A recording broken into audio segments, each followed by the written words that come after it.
소설 들려주는 여자. 소들려의 감성 오디오북.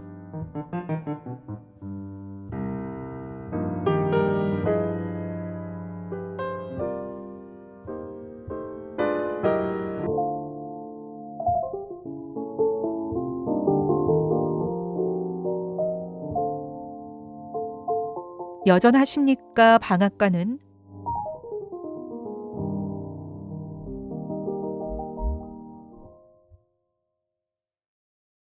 코르니유 영감님의 비밀. 알퐁스 도데. 가끔 내게 와서 밤을 새우며 피리를 부는 프랑스의 마마이라는 할아버지가 어느 날 저녁 포도주를 마시며 마을에서 일어났던 사건 한 토막을 이야기해 주었습니다. 20년 전에 내가 지금 들어와 있는 풍차간에서 일어난 사건이었습니다. 할아버지의 이야기는 아주 감명 깊었습니다. 나는 들은 그대로를 여러분에게 다시 이야기하려고 합니다. 독자 여러분은 잠시 당신 앞에 향기 가득한 포도주병이 놓여 있으며 피리 부는 할아버지가 이야기를 하는 것이라고 생각해 주십시오. 여보십시오. 이 지방도 언제나 지금처럼 노랫소리도 들리지 않는 쓸쓸한 곳은 아니었답니다. 전에는 재분업이 크게 번창하여 사방 40km 안에 있는 농장 사람들은 밀을 쌓으려면 이곳으로 가지고 왔죠. 마을 주위에는 언덕마다 풍차가 서 있었습니다. 이쪽을 보아도 저쪽을 보아도 소나무 숲 위에서 북풍을 받아도는 풍차의 날개와 포대를 지고 길을 따라 오르내리는 조랑말들 뿐이었습니다. 일주일 내내 언덕 위에서는 채찍 소리, 풍차 날개가 펄럭이는 소리, 풍차간 조수가 이랴 쯧쯧 하는 소리가 유쾌하게 들려왔습니다. 일요일이면 우리는 풍차간으로 몰려갔습니다. 그러면 풍차간 주인들은 포도주를 내었습니다. 술 달린 목도리를 두르고 황금 십자가를 단 안주인들은 여왕님처럼 아름다웠습니다. 나는 피리를 가지고 갔습니다. 밤이 이슥할 때까지 사람들은 윤물을 추었습니다.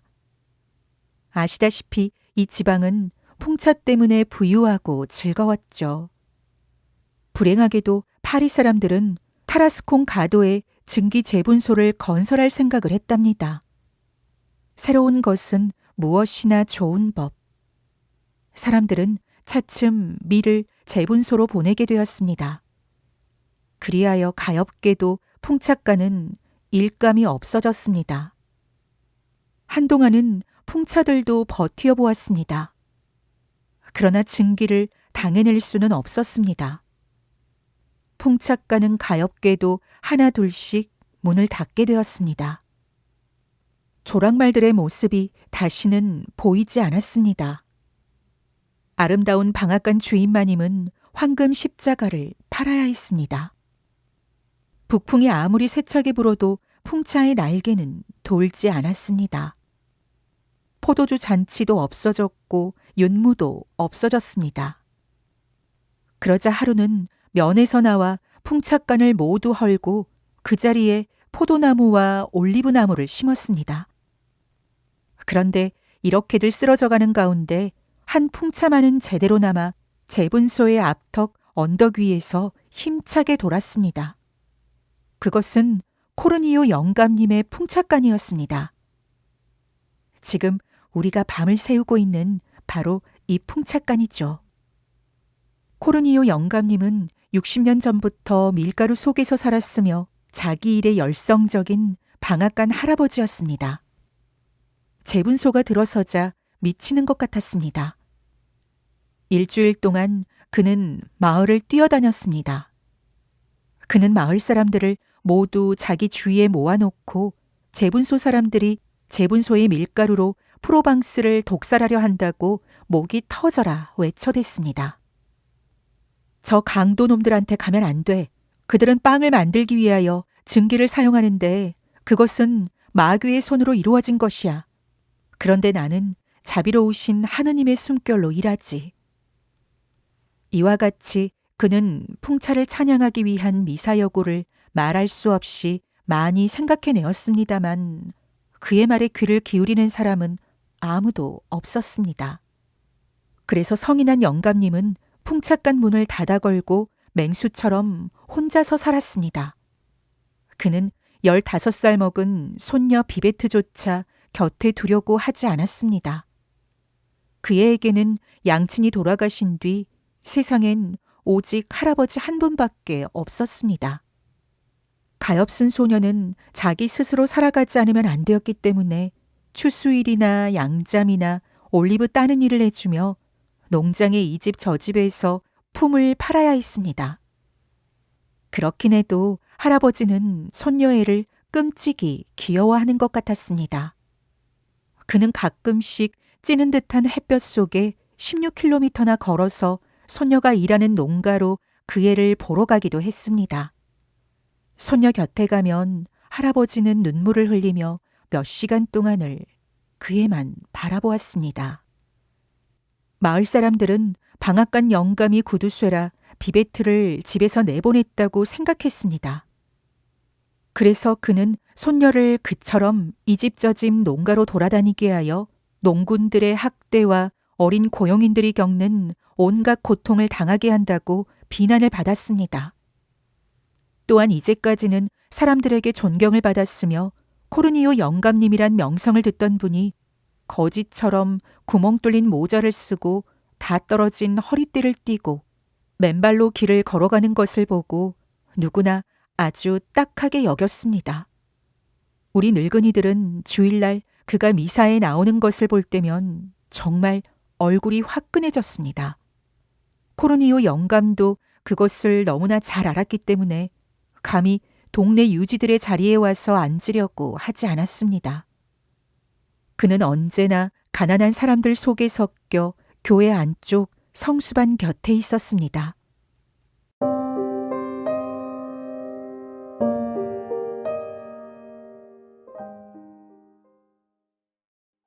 코르니오 영감님의 생활에는 무엇인가 석연치 못한 것이 있었습니다.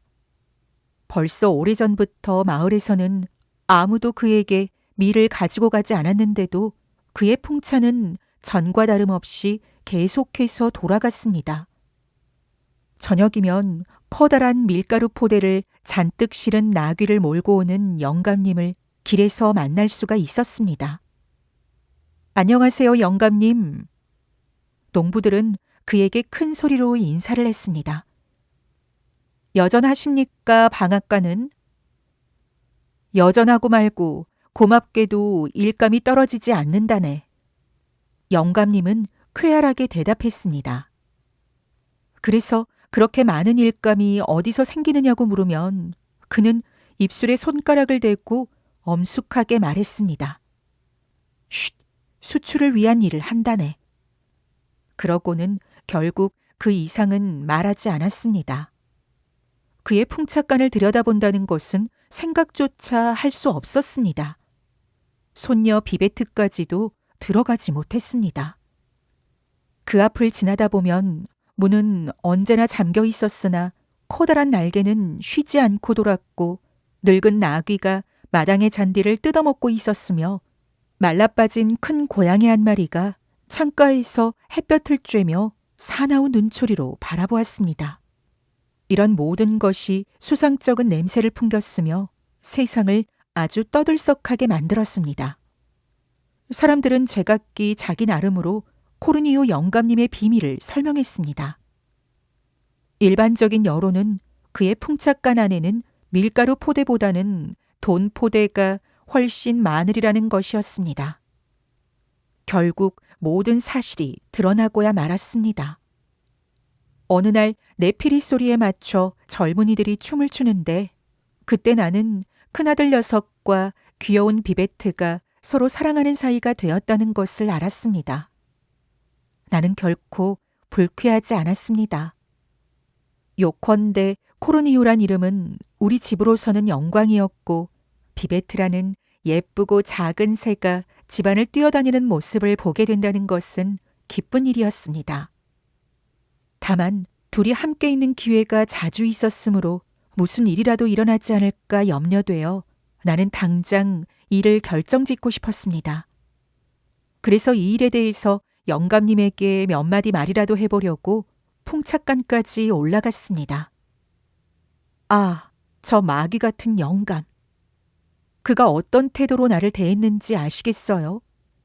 문을 열게 한다는 것은 도저히 불가능했습니다.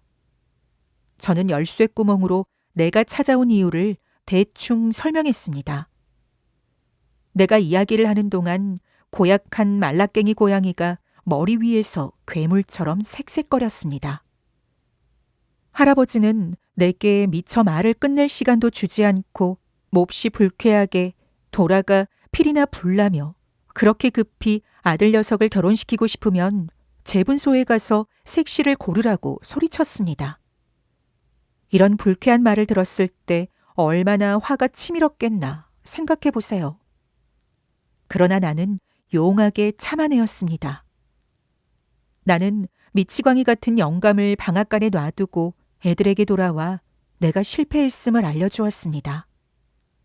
가엾게도 양같이 순한 그들은 내 말을 믿지 못했습니다.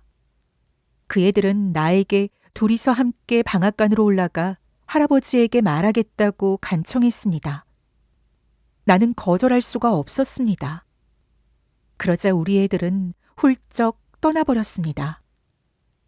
그들이 저 언덕 위에 다다랐을 때는 코르니오 영감님이 막 집에서 나간 뒤였습니다.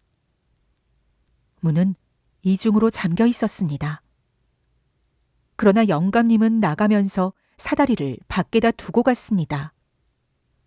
그래서 창문으로 들어가 저 유명한 풍착간 속에 무엇이 있나 좀 보아야겠다는 생각이 갑자기 아이들 머릿속에 떠올랐습니다. 이상한 일이지. 방앗간은 텅 비어 있었습니다.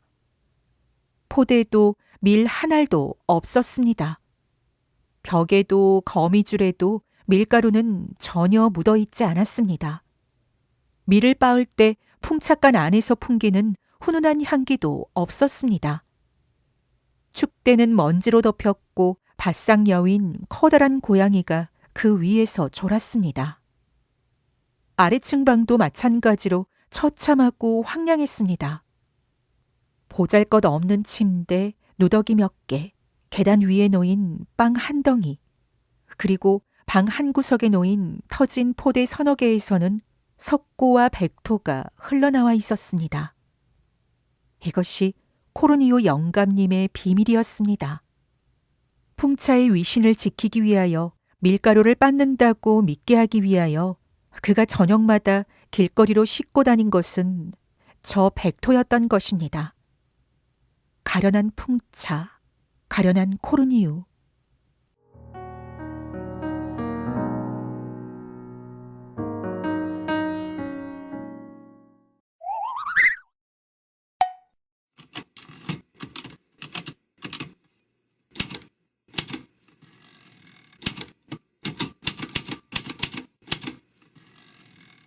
소설 들려주는 여자. 이미 오래전에 재분소는 그들의 마지막 고개까지 빼앗아 갔습니다. 날개는 여전히 돌았지만 빈 방아만 돌았던 것입니다. 아이들은 눈물을 흘리며 돌아와서 그들이 본 것을 나에게 이야기했습니다. 그들의 이야기를 듣자 가슴이 터질 것만 같았습니다. 나는 잠시도 지체하지 않고 이웃집들을 찾아다니며 사정을 대충 이야기했습니다. 그리하여 즉시 집집마다 남은 밀을 전부 코르니오의 풍착간으로 가져가야 되겠다고 의견이 일치되었습니다. 말이 나자 곧 실행되었습니다. 마을이 총출동했습니다. 우리는 진짜 밀을 실은 나귀의 행렬을 몰고 언덕 위에 당도했습니다. 풍착간은 활짝 열려 있었습니다. 문 앞에는 코르니오 영감님이 백토 포대를 깔고 앉아 두 손으로 머리를 감싸쥐고 울고 있었습니다. 그는 집에 돌아와 자기가 없는 사이에 누가 집안에 들어와서 그의 슬픈 비밀을 알아내었다는 것을 깨달았습니다. 한심한 노릇이지. 이젠 죽어버리는 수밖에 없구나. 풍차가 치욕을 당했으니. 그는 이렇게 말하고는 온갖 이름으로 풍차를 부르며 정말 사람에게 하는 것처럼 말을 걸면서 가슴이 터질 듯이 흐느껴 울었습니다. 그때 나귀들이 마당에 당도했습니다. 그는 이렇게 말하고는 온갖 이름으로 풍차를 부르며 정말 사람에게 하는 것처럼 말을 걸면서 가슴이 터질 듯이 흐느껴 울었습니다. 우리는 모두 방앗간 경기가 좋았을 때처럼 큰 소리로 외쳤습니다. 어이, 방아를 부탁하오. 코르니오 영감님. 밀포대가 문 앞에 쌓이고 윤기 있는 누런 밀이 땅 위로 쏟아져 사방에 흩어졌습니다. 코르니오 영감님은 눈이 휘둥그레졌습니다. 그는 주름살이 찐 손바닥 안에 밀을 쥐고 오른반 웃음 반으로 말했습니다. 밀이구나. 어찌된 일인가? 이렇게 훌륭한 밀이. 어디 잘 좀 보세. 그리고는 우리들을 향해 돌아서며 말했습니다. 아, 나는 자네들이 돌아올 줄 알았네. 제분소놈들은 모두 도둑놈들이지. 우리는 영감님을 데리고 마을로 의기충천해서 돌아오고자 했습니다. 아닐세, 아냐. 우선 풍차에 먹을 것을 주어야지. 생각들 좀 해보게. 참 오랫동안 아무것도 입에 넣어보지 못했다네. 우리는 눈에 눈물이 괴어서 가엾은 영감이 포대를 연다, 방아를 살핀다 하며 야단스럽게 우왕좌왕 하는 모습을 바라보았습니다. 그러는 사이 밀이 빠져서 고운 밀가루가 천장으로 피어 올랐습니다. 옳은 일을 했던 것입니다.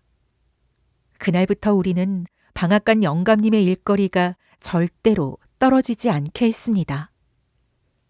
그러던 어느 날 아침, 코르니오 영감님이 세상을 떠났습니다. 우리의 마지막 풍차 날개가 이번에는 영원히 멈춰버리고 말았습니다. 코르니오가 죽자 그 뒤를 이을 사람이 없었습니다.